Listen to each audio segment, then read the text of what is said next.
नमस्कार, जय श्री कृष्ण, प्रणाम। व्यक्ति का कार्य क्षेत्र जीवन में राजयोग या दुर्योग आपकी जन्म कुंडली में देखा जाता है, परंतु किस घर से देखा जाता है यह आपको अवश्य जानना चाहिए।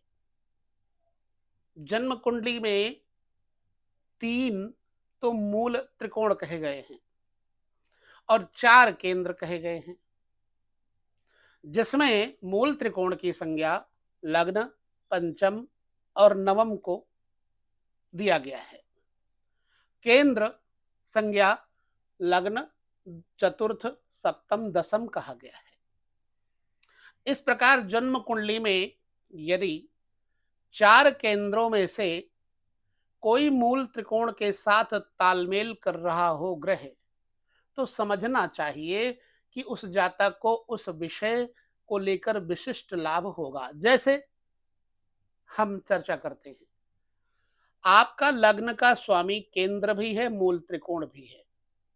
यहां का स्वामी शुक्र यदि मूल त्रिकोण के स्वामी बुध के साथ कहीं भी बैठकर तालमेल करेगा तो आपको किन किन चीजों का लाभ होगा।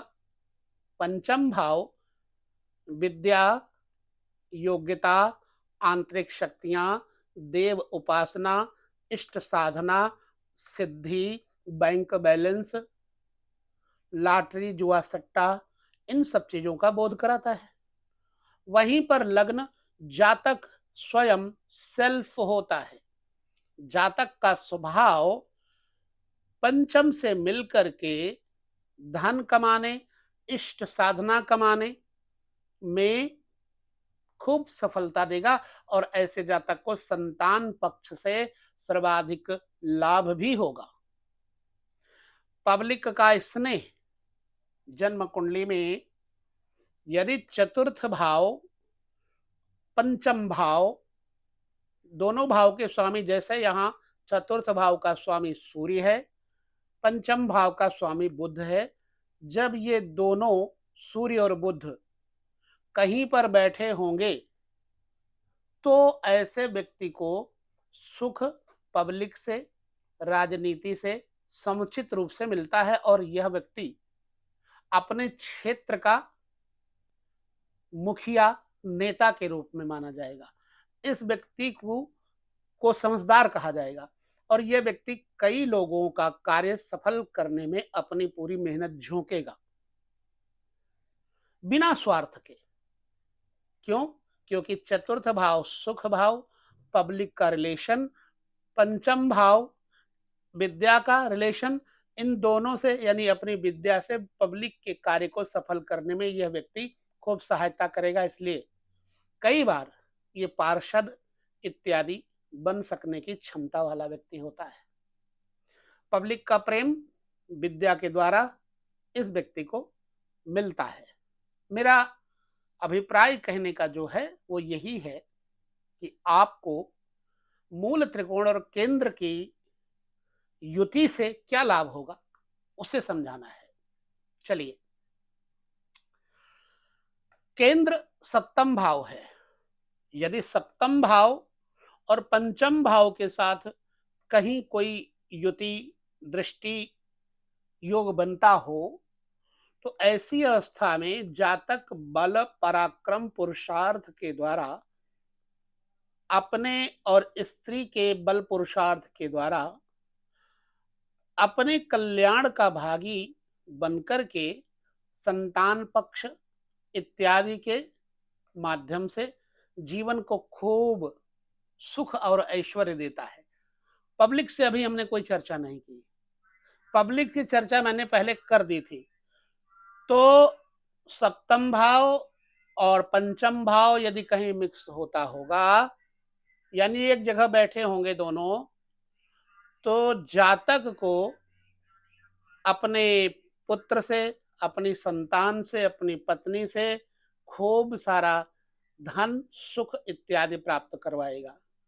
केंद्र और मूल त्रिकोण की चर्चा हम कर रहे हैं। चलिए, यदि केंद्र दसम भाव का स्वामी पंचम भाव के स्वामी के साथ कहीं तालमेल करता होगा तो ऐसा व्यक्ति अपने संतान को अच्छी विद्या देगा। ऐसा व्यक्ति अपने धन का अधिकतम भाग अपने बच्चों पे खर्च करेगा, धर्म पे खर्च करेगा, खान पान पे, बच्चों के देखभाल में खर्च करेगा। ऐसा व्यक्ति अपने कर्म के द्वारा अपने प्रेमी को सुख पहुंचाने की कोशिश करेगा, चेष्टा करेगा। लिहाजा इस व्यक्ति को अपने संतान की भविष्य की स्थिति को मजबूत करने में बहुत सहयोग मिलेगा। पहले मैंने आपके साथ मूल त्रिकोण की चर्चा की। अब यदि जो पंचम से पंचम है यानी भाग्य भाव, यदि जन्म कुंडली में पंचम से पंचम यानी भाग्य भाव, नवम भाव और दसम भाव के साथ कोई युति दृष्टि बन जाए, तब व्यक्ति को राज्य योग का प्रभाव, राजनीति में सफलता का बल प्राप्त होता है।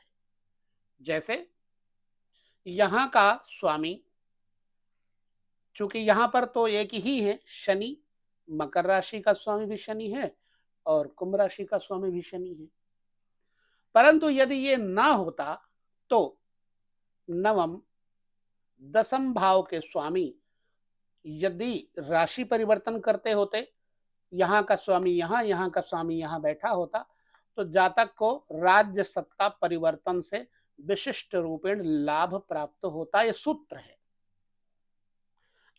और मूल त्रिकोण केंद्र भी होते हुए यदि जातक का लग्नेश कर्म भाव से, भाग्य भाव से कोई संबंध करे, तब भी जातक को राज्य स्तर से, प्रशासन क्षेत्र से खूब सारा जीवन को लाभ मिलता है। तो अभिप्राय कहने का क्या था मेरा कि मूल त्रिकोण, राज्य स्तर, पुत्र संतान इत्यादि के लिए जो केंद्र हैं, यदि वो मूल त्रिकोण के साथ कोई संबंध बनाए तो जातक को किस प्रकार से सर्वाधिक लाभ दे सकते हैं। अब इस बात को आप समझने के बाद किसी की कुंडली देखिए और देखिए क्या उसका मूल त्रिकोण का स्वामी चतुर्थ के साथ संबंध करता है। मूल त्रिकोण का स्वामी लग्नेश केंद्रेश भी है, पंचम भाव के साथ होकर के जो मैंने फलादेश बताया, क्या वैसा कुछ होता है। कर्म भाव का स्वामी भाग्य भाव के साथ जो मैंने बताया, क्या वैसा कुछ हो रहा है। इसी प्रकार से आप समस्त घरों के बारे में देख करके बताइए जो मैंने आपके साथ बांटा ये अनुभव, क्या आप उससे सहमत हैं? अगर हाँ, तो ज्योतिष के हर वीडियो को ध्यान से देखते रहिएगा, आपको और बारीकी में ले जाने का प्रयास करेंगे। कर्म करना हमारा कर्तव्य है, पढ़ना, वीडियो देखना जितना हो सके वो हमारा कर्म है। अंदर से शक्ति संपन्नता स्थिति को मजबूत देना करना वो हमारे इष्ट का कर्तव्य है। माँ भगवती शक्ति स्वरूपा, दुर्गा, सरस्वती, काली, लक्ष्मी, कोई भी आप किसी की उपासना करते हैं तो आप के पढ़ने से, लिखने से, अध्ययन करने से आपको और सफल बनाएंगी। तो इस विषय को हम यहाँ पर विराम देते हैं, ये कहते हुए कि मूल त्रिकोण केंद्र के भावों की युति से आपके जीवन में इस तरह का फल प्राप्त हो सकता है। कितना सच कितना झूठ, ज्योतिष के इस विषय को यही विराम देकर के आपके कमेंट का इंतजार करते हैं। खुद आप बताएंगे। लेते हैं विदा। नमस्कार, जय श्री कृष्ण, प्रणाम।